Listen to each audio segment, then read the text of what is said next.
माझ्या प्रिय देशबांधवांनो, नमस्कार. दीपावलीनंतर 6 दिवसांनी साजरा केला जाणारा छठ पर्व आपल्या देशातल्या निष्ठापूर्वक साजरा केल्या जाणाऱ्या सणांपैकी एक आहे, ज्यामध्ये आहारापासून वेशभूषेपर्यंत प्रत्येक गोष्टीत पारंपरिक नियमांचं यामध्ये पालन केलं जातं. छठ पूजेचं अनुपम पर्व निसर्गाशी आणि निसर्गाच्या उपासनेशी पूर्णपणे जोडलं गेलं आहे. सूर्य आणि जल महापर्व छठ उपासनेच्या केंद्रस्थानी आहे, तर बांबू आणि मातीपासून बनवलेली भांडी आणि कंदमुळं या पूजाविधीत उपयुक्त ठरणारी सामग्री आहे. आस्थेच्या या महापर्वात उगवत्या सूर्याची उपासना आणि मावळत्या सूर्याच्या पूजेतून दिला जाणारा संदेश अद्वितीय संस्कारानं परिपूर्ण आहे. दुनिया तर उगवत्याची पूजा करते, परंतु छठ पूजेत आपल्याला त्यांची आराधना करण्याचा संस्कार देते की ज्यांचं मावळणं निश्चित आहे. आपल्या जीवनातल्या स्वच्छतेचं महत्त्वही या सणात सामावलं आहे. छठ पूजेपूर्वी संपूर्ण घराची स्वच्छता, त्याचबरोबर नदी, तलाव, किनारे, पूजास्थळ असलेल्या घाटांची स्वच्छता सर्व लोक मोठ्या उत्साहानं करतात. सूर्यवंदना अथवा छठ पूजा पर्यावरण संरक्षण, रोग निवारण आणि अनुशासनाचं पर्व आहे. सर्वसामान्यपणे काही मागून खाणं हे कमीपणाचं, हीन भावाचं समजलं जातं, परंतु छठ पूजेत सकाळच्या अर्घ्यानंतर प्रसाद मागून खाणं ही एक विशेष परंपरा आहे. प्रसाद मागून खाण्याच्या मागे हे कारण सांगितलं जातं की त्यामुळे अहंकार नष्ट होतो. अहंकार ही एक अशी भावना आहे जी व्यक्तीच्या प्रगतीमधला अडसर ठरते. भारताच्या या महान परंपरेचा लोकांना अभिमान असणं हे अत्यंत स्वाभाविक आहे. प्रिय देशबांधवांनो, मन की बातची प्रशंसा होते, त्यावर टीकाही होत राहिली, परंतु मी जेव्हा मन की बातच्या प्रभावाकडे पाहतो तेव्हा माझा विश्वास दृढ होतो की देशाच्या जनमानसाबरोबर मन की बात 100% ऋणानुबंधात बांधली गेली आहे. खादी आणि हँडलूमची उदाहरणं घ्या. गांधी जयंतीला मी नेहमी हँडलूम खादीसाठी आग्रह करतो आणि त्याचा परिणाम काय हे जाणून आपल्याला आनंदच होईल. मला सांगितलं गेलंय की या महिन्यातल्या 17 ऑक्टोबरला धनत्रयोदशीच्या दिवशी दिल्लीच्या खादी ग्रामोद्योग भवन स्टोअरमध्ये 1,20,00,000 रुपयांच्या विक्रीची विक्रमी नोंद झाली. खादी आणि हँडलूम हातमागाची एकाच स्टोअरमधून एवढ्या मोठ्या प्रमाणावर विक्री होणं हे ऐकून आपल्याला आनंद झालाच असेल, संतोष झाला असेल. दीपावली दरम्यान खादीच्या गिफ्ट कुपनमधल्या विक्रीत जवळजवळ 680% वाढ झाली आहे. खादी आणि हँडीक्राफ्ट हस्तकला वस्तूंच्या विक्रीमध्येही गेल्या वर्षीच्या तुलनेत यावर्षी जवळपास 90% वाढ झाल्याचं दिसतं. आज युवक, वयस्कर, महिला, प्रत्येक वयोगटातले लोक खादी आणि हातमागाला पसंती देतात हे चित्र पाहायला मिळतं. मी कल्पना करू शकतो की व्यवसायातून किती विणकरांना, परिवारांना, गरीब परिवारांना, हातमागावर काम करणाऱ्या कितीतरी कुटुंबांना लाभ झाला असेल. पूर्वी खादी फॉर नेशन होतं आणि आम्ही खादी फॉर फॅशनविषयी सांगितलं, परंतु मागच्या काही काळापासूनच्या अनुभवातून मी म्हणू शकतो की खादी फॉर नेशन आणि खादी फॉर फॅशन नंतर आता खादी फॉर ट्रान्सफॉर्मेशनची जागा खादीनं घेतली आहे. खादी गरिबातल्या गरीब व्यक्तीच्या जीवनात, हातमाग गरिबातल्या गरीब व्यक्तीच्या जीवनात परिवर्तन साधन, त्यांना सक्षम, सशक्त, शक्तिशाली होण्यासाठीचं ते साधन बनतं आहे. ग्रामोद्योगासाठी ही खूप मोठी भूमिका आहे. श्रीमान राजन भट यांनी नरेंद्र मोदी ॲपवर लिहिलंय की ते माझ्या सुरक्षा दलाबरोबरच्या दीपावलीतल्या अनुभवाविषयी जाणून घेऊ इच्छितात आणि त्यांना हेही जाणून घ्यायचं आहे की आमची सुरक्षा दलं दिवाळी कशी साजरी करतात. श्रीमान तेजस गायकवाड यांनीही नरेंद्र मोदी ॲपवर विचारलं आहे की आमच्याकडची मिठाई सुरक्षा दलापर्यंत पोहोचवण्याची व्यवस्था होऊ शकते का. आम्हालाही आमच्या वीर सुरक्षा बलाची आठवण आहे. आम्हाला वाटतं की आमच्या घरची मिठाई देशाच्या जवानांपर्यंत पोचायला पाहिजे. दीपावली आपण सर्वांनी खूप उत्साहात साजरी केली असेल. माझ्यासाठी ही दिवाळी यावेळी एक विशेष अनुभव घेऊन आली. मला पुन्हा एकदा सीमेवर तैनात शूर सुरक्षा बलांसमवेत दिवाळी साजरी करता आली. यावेळी जम्मू काश्मीरच्या गुरेज सेक्टरमध्ये सुरक्षा बलांसमवेत दीपावली साजरी करणं माझ्यासाठी अविस्मरणीय राहिलं. सीमेवर ज्या कठीण आणि विषम परिस्थितीशी सामना करत आपलं सुरक्षा बल देशाचं रक्षण करतं, तो संघर्ष, समर्पण आणि त्यागासाठी सर्व देशवासियांसह मी सुरक्षा बलाच्या प्रत्येक जवानाचा आदर करतो. जेव्हा आपल्याला वेळ मिळेल, निमित्त मिळेल, त्यावेळी जवानांचे अनुभव जाणून घ्या, त्यांची गौरवगाथा श्रवण केली पाहिजे. आपल्यापैकी काही लोकांना माहिती नसेल की आपले जवान केवळ आपल्या सीमेचं रक्षण करत नाहीत, तर विश्वशांतीसाठी महत्त्वाची भूमिका सांभाळत आहेत. UN पीसकीपर म्हणून संपूर्ण जगात ते हिंदुस्थानचं नाव उज्ज्वल करत आहेत. काही दिवसांपूर्वी 24 ऑक्टोबरला विश्वात UN डे संयुक्त राष्ट्र दिवस साजरा झाला. संपूर्ण विश्वात शांतता स्थापित करण्याच्या संयुक्त राष्ट्रांच्या प्रयत्नांना, त्यांच्या सकारात्मक भूमिकेबाबत सर्वांना माहिती आहे. आणि आपण तर वसुधैव कुटुंबकम म्हणजेच हे विश्वच माझा परिवार असं मानणारे आहोत. या विश्वासामुळेच सुरुवातीपासून UNच्या विविध पुढाकारात भारत सक्रिय आहे. आपल्या साऱ्यांना माहितीच आहे की भारताच्या घटनेची प्रस्तावना आणि UN चार्टर प्रस्तावना या दोन्हीत वी द पीपल या शब्दानं सुरुवात झाली आहे.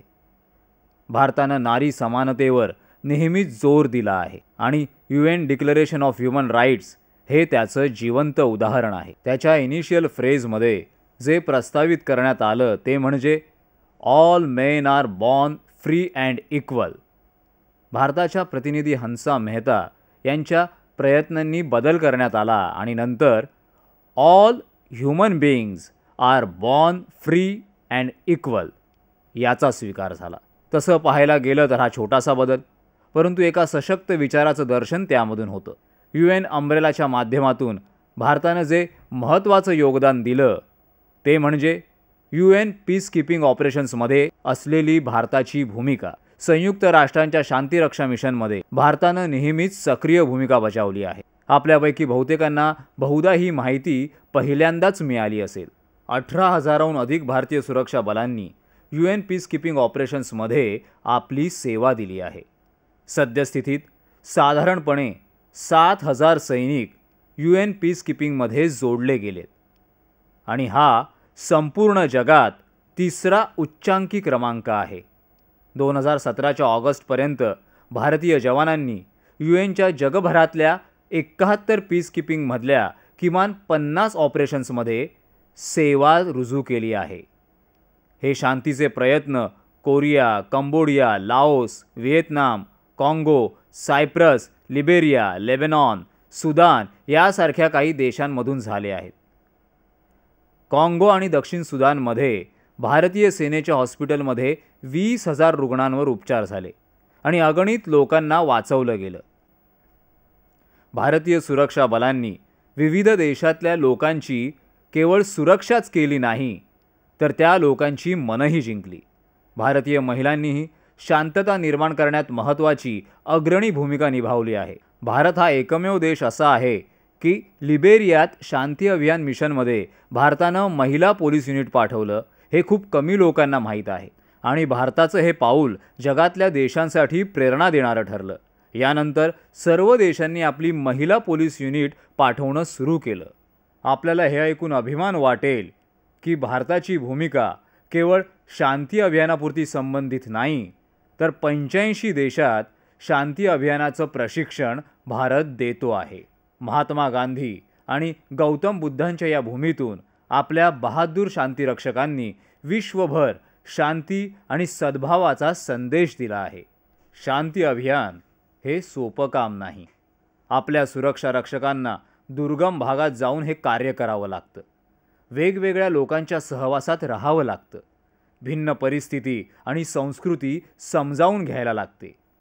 त्यांना तिथल्या आवश्यकता, वातावरणाशी सांभाळून घ्यावं लागतं. आज जेव्हा आमचे बहादूर UN पीसकीपर्सच्या आठवणी काढतात तेव्हा ते कॅप्टन गुरुबचन सिंग सलारिया यांना कसे विसरतील, ज्यांनी आफ्रिकेतल्या काँगो इथे शांततेसाठी लढताना आपलं सर्वस्व समर्पित केलं होतं.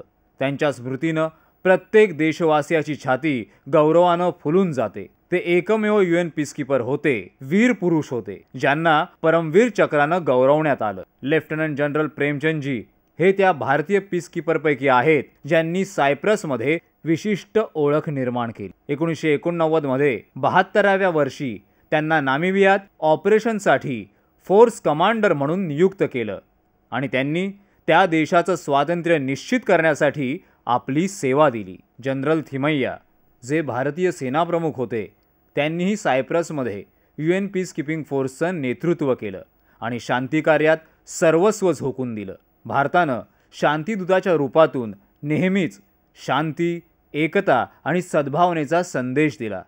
आमचा विश्वास आहे की प्रत्येकानं शांती, सद्भावानं जगावं आणि अधिक चांगल्या तसंच शांतीपूर्ण कल निर्माण करण्याच्या दृष्टीने पुढे वाटचाल करावी.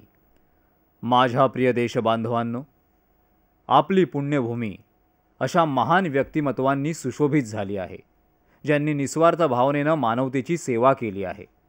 सिस्टर निवेदिता, ज्यांना आपण भगिनी निवेदिता म्हणतो, त्याही या असामान्य लोकांपैकी एक आहेत. त्या आयर्लंडमध्ये मार्गारेट एलिझाबेथ नोबेल म्हणून जन्मल्या, परंतु स्वामी विवेकानंद यांनी त्यांना निवेदिता हे नाव दिलं. निवेदिताचा अर्थ आहे पूर्ण रूपात समर्पित. नंतर त्यांनी नावाला अनुरूप असं कार्य करून स्वतःला सिद्ध केलं. काल सिस्टर निवेदिता यांची 150वी जयंती झाली. स्वामी विवेकानंद यांच्या कार्यानं त्या इतक्या प्रभावित झाल्या की आपल्या सुखी जीवनाचा त्याग केला त्यांनी आणि आपलं जीवन गरिबांच्या सेवेसाठी समर्पित केलं. सिस्टर निवेदिता ब्रिटिश राजवटीमध्ये होणाऱ्या अत्याचारांनी खूप व्यथित झाल्या.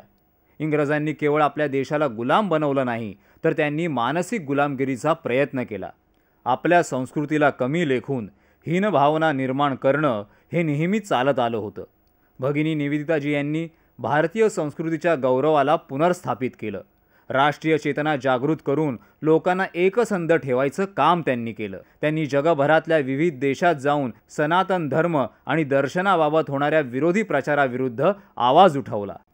प्रसिद्ध राष्ट्रवादी आणि तमिळ कवी सुब्रमण्यम भारती आपली क्रांतिकारी कविता पदुमई पेन, न्यू वुमन आणि महिला सशक्तीकरणासाठी विख्यात आहेत. असं मानलं जातं की त्यांची प्रेरणा भगिनी निवेदिता या होत्या. भगिनी निवेदिताजी यांनी महान वैज्ञानिक जगदीशचंद्र बसू यांनाही सहाय्य केलं. आपल्या लेख आणि संमेलनाच्या माध्यमातून बसू यांचं संशोधन आणि प्रचारात सहाय्य केलं.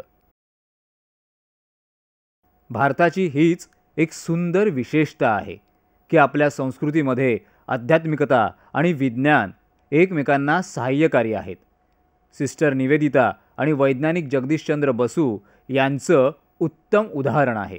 1899 मध्ये कोलकात्यात भीषण प्लेग झाला. पाहता पाहता शेकडो लोक गतप्राण झाले. सिस्टर निवेदिता यांनी स्वतःच्या आरोग्याची तमा न बाळगता नाले आणि रस्त्यांच्या सफाईचं काम सुरू केलं.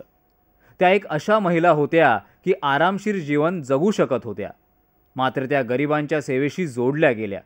लोकांनी त्यांच्या या त्यागातून प्रेरणा घेऊन सेवा कार्यात त्यांना सहाय्य केलं. त्यांनी आपल्या कार्यातून लोकांना स्वच्छता आणि सेवेची शिकवण दिली. त्यांच्या समाधीवर लिहिलंय की here reposes sister Nivedita who gave her all to India. इथं सिस्टर निवेदिता विश्रांती घेत आहेत, ज्यांनी आपलं सर्वस्व भारताला दिलं. निसंशय त्यांनी हेच केलं आहे. प्रत्येक भारतीयानं भगिनी निवेदिता यांच्या जीवनातून प्रेरणा घेऊन स्वतः त्या सेवा मार्गावर चालायचा प्रयत्न करावा. यासारखी अशा महान व्यक्तित्वाला यापेक्षा अधिक उपयुक्त योग्य अशी श्रद्धांजली असू शकत नाही. माननीय प्रधानमंत्री श्री, मेरा नाम डॉक्टर पार्थ शाह है. 14 नवंबर को हम बाल दिन के रूप में मनाते हैं क्योंकि वह हमारे पहले प्रधानमंत्री जवाहरलाल नेहरू जी का जन्मदिन है. उसी दिन को विश्व डायबिटीज दिन भी माना जाता है. डायबिटीज केवल बड़ों का रोग नहीं है, वह काफ़ी सारे बच्चों में भी पाया जाता है. तो इस चुनौती के लिए हम क्या कर सकते हैं? आपल्या फोन कॉलबद्दल आभार. सर्वप्रथम आपले पहिले पंतप्रधान जवाहरलाल नेहरू यांच्या जन्मदिनी साजऱ्या होणाऱ्या चिल्ड्रन्स डे बालदिनाच्या सर्व बालकांना खूप खूप शुभेच्छा. मुलं ही नव्या भारत निर्माणाचे हिरो आहेत. आपली एक चिंता रास्त आहे. पूर्वी जे आजार मोठ्या वयात व्हायचे, जे आजार जीवनाच्या शेवटच्या टप्प्यात यायचे, ते आता लहान मुलांमध्येही दिसत आहेत. मुलांना डायबिटीस होतो हे ऐकून आश्चर्य वाटतं. पूर्वीच्या काळी अशा आजारांना राजरोग असं म्हटलं जायचं. राजरोग म्हणजे असे आजार की जे केवळ संपन्न, सुखवस्तू, आरामशीर जीवन जगणाऱ्यांना व्हायचे. युवकांमध्येही असे आजार अपवादानेच असायचे. मात्र आता आमची जीवनशैली बदलली आहे. अशा आजारांना आजकाल लाईफस्टाईल डिसऑर्डर म्हणून ओळखलं जातं. युवावस्थेत अशा प्रकारचे आजार होणं म्हणजे शारीरिक कृती कमी आणि आहार विहाराच्या पद्धतीत होणारे बदल. समाज आणि कुटुंबांनी या गोष्टीकडे लक्ष द्यायला हवं, ही आवश्यकता आहे. जेव्हा आपण यावर विचार कराल तेव्हा लक्षात येईल की काहीही वेगळं करण्याची आवश्यकता नाही. फक्त आवश्यकता आहे छोट्या मोठ्या गोष्टी योग्य पद्धतीनं नियमित करत आपल्या सवयी बदलण्याची, आपला स्वभाव बदलण्याची. मी तर असं म्हणेन की कुटुंबांनी असा प्रयत्न जागरूकतेने करावा की मुलांना मोकळ्या मैदानात खेळायची सवय लागेल. परिवारातल्या मोठ्या लोकांनीही मुलांशी शक्यतो खेळायचा प्रयत्न करावा. मुलांना उद्वाहनानं म्हणजेच लिफ्टनं जाण्या येण्याऐवजी जिनात चढून जाण्याची सवय लावावी. रात्री भोजनानंतर पूर्ण परिवारानं मुलांसमवेत चालायला जायचा प्रयत्न करावा. योगा फॉर यंग इंडिया हा योग विशेषतः आमच्या युवक मित्रांना निरामय जीवनशैली आत्मसात करायला आणि लाईफस्टाईल डिसऑर्डरपासून बचाव करण्यात सहाय्यकारी हो. शाळेपूर्वी 30 मिनिटं योग बघा किती लाभ देईल. घरातही करू शकता. याची विशेषता ही आहे की योग सहज, सरळ आणि सर्व सुलभ आहे. आणि सहज मी एवढ्यासाठी सांगतो की योग कोणत्याही वयोगटातली व्यक्ती सहजगत्या करू शकते. सरळ एवढ्यासाठी की सोप्या पद्धतीनं शिकता येतो. आणि सर्व सुलभ एवढ्यासाठी की कुठेही तो करता येतो. त्यासाठी विशेष साधन साहित्याची, मैदानाची आवश्यकता नाही. मधुमेह नियंत्रणासाठी योग किती उपयुक्त आहे यावर संशोधन सुरू आहे. एम्समध्येही यावर अभ्यास सुरू आहे आणि आत्तापर्यंत आलेले निष्कर्ष बरेच उत्साहवर्धक आहेत. आयुर्वेद आणि योग याकडे केवळ उपचाराच्या माध्यमातून न पाहता ते आपल्या जीवनात अंगीकारावेत. माझ्या प्रिय देशबांधवांनो, खास करून माझ्या युवा मित्रांनो, क्रीडा क्षेत्रात मागच्या काही दिवसात चांगल्या बातम्या आल्या. विविध क्षेत्रात आपल्या क्रीडापटूंनी देशाचं नाव उज्ज्वल केलं आहे. हॉकीत भारतानं शानदार खेळी करत एशिया कप हॉकी ट्रॉफी जिंकली. आपल्या खेळाडूंनी सर्वोत्तम खेळाचं प्रदर्शन केलं आणि याच बळावर भारत 10 वर्षांनंतर एशिया कपचा विजेता झाला. यापूर्वी 2003 आणि 2007 मध्ये भारत एशिया कप विजेता झाला होता. या हॉकीच्या मुला आणि त्यांच्या पथकातल्या सर्वांना देशबांधवांकडून खूप खूप शुभेच्छा. हॉकीनंतर बॅडमिंटनमध्येही चांगलं वृत्त आहे. बॅडमिंटन स्टार किदांबी श्रीकांतनं उत्कृष्ट खेळ करत डेन्मार्क ओपन ट्रॉफी जिंकून देशाच्या गौरवात भर घातली. इंडोनेशिया ओपन आणि ऑस्ट्रेलिया ओपन नंतर त्यांचा हा तिसरा सुपर सिरीज प्रीमियर पुरस्कार आहे. या युवा साथीच्या योगदानाबद्दल आणि भारताचा सन्मान वाढवल्याबद्दल मी खूप खूप शुभेच्छा देतो, अभिनंदन करतो. मित्रहो, या महिन्यात फिफा अंडर-17 वर्ल्ड कपचं आयोजन झालं. जगभरातले अनेक संघ भारतात आले आणि फुटबॉल मैदानावर त्यांनी आपलं कौशल्य दाखवलं. मलाही एक सामना पाहायची संधी मिळाली. खेळाडू, प्रेक्षकांमध्ये प्रचंड उत्साह होता. वर्ल्ड कपचा हा मोठा सोहळा पूर्ण विश्व आपल्याला पाहत होतं. एवढा मोठा सामना आणि युवा क्रीडापटूंची ऊर्जा, उत्साह, काही करण्याची उर्मी, हे सर्व पाहून मी मुग्ध झालो. वर्ल्ड कपचं आयोजन यशस्वी झालं आणि सर्व संघांनी सर्वश्रेष्ठ प्रदर्शन केलं. भलेही भारताला कप नाही मिळाला, मात्र भारतीय खेळाडूंनी सर्वांची मनं जिंकली. भारतासह सर्व जगानं खेळाच्या या महोत्सवाचा आनंद घेतला आणि ही पूर्ण स्पर्धा फुटबॉल प्रेमींसाठी रोमांचक आणि मनोरंजक झाली. फुटबॉलचं भविष्य उज्ज्वल असल्याचे संकेत मिळत आहेत. पुन्हा एकदा मी सर्व खेळाडूंचं, त्यांच्या सहकार्यांचं आणि सर्व क्रीडाप्रेमींचं अभिनंदन करतो, शुभेच्छा देतो. माझ्या प्रिय देशबांधवांनो, स्वच्छ भारत या विषयावर मला जितके लोक लिहितात त्यांच्या भावनांना न्याय देण्यासाठी मला मन की बात हा कार्यक्रम रोजच करावा लागेल आणि केवळ स्वच्छता या विषयावरच मन की बात समर्पित करावा लागेल. काही लहान मुलं त्यांच्या प्रयत्नांची छायाचित्र पाठवतात, तर युवा टीमचा एखादा किस्सा त्यामध्ये असतो. कुठे स्वच्छतेबाबतच्या नवीन उपक्रमाची कथा असते, तर एखाद्या अधिकाऱ्याच्या उत्साहानंतर त्याच्यात झालेल्या परिवर्तनाची बातमी असते. काही दिवसांपूर्वीच मला विस्तृत अहवाल प्राप्त झाला, ज्यात महाराष्ट्रातल्या चंद्रपूर जिल्ह्याच्या कायापालटाची कहाणी आहे. तिथं इकोलॉजिकल प्रोटेक्शन ऑर्गनायझेशन नावाच्या एका स्वयंसेवी संस्थेनं चंद्रपूर किल्ल्यात स्वच्छता अभियान केलं. 200 दिवस चाललेल्या या अभियानात लोकांनी न थांबता न थकता एका संघभावनेनं किल्ल्याच्या स्वच्छतेचं काम केलं. सलग 200 दिवस. आधीची आणि नंतरची अशी दोन्ही छायाचित्रं त्यांनी मला पाठवली.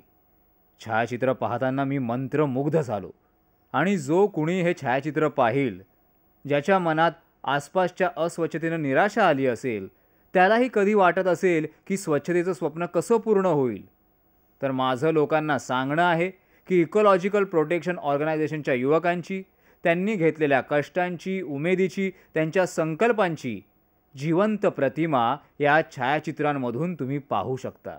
ते पाहून आपल्यातली निराशा विश्वासात बदलेल.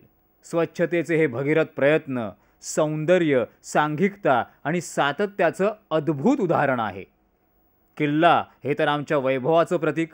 ऐतिहासिक वारशांची, वास्तूंची सुरक्षा आणि स्वच्छता राखण्याची जबाबदारी आपणा सर्व देशवासियांची आहे. इकोलॉजिकल प्रोटेक्शन ऑर्गनायझेशनच्या सर्व टीमला आणि चंद्रपूर वासियांना मी शुभेच्छा देतो आणि अभिनंदन करतो. माझ्या प्रिय देशबांधवांनो, आगामी 4 नोव्हेंबरला आपण सर्व गुरु नानक जयंती साजरी करू.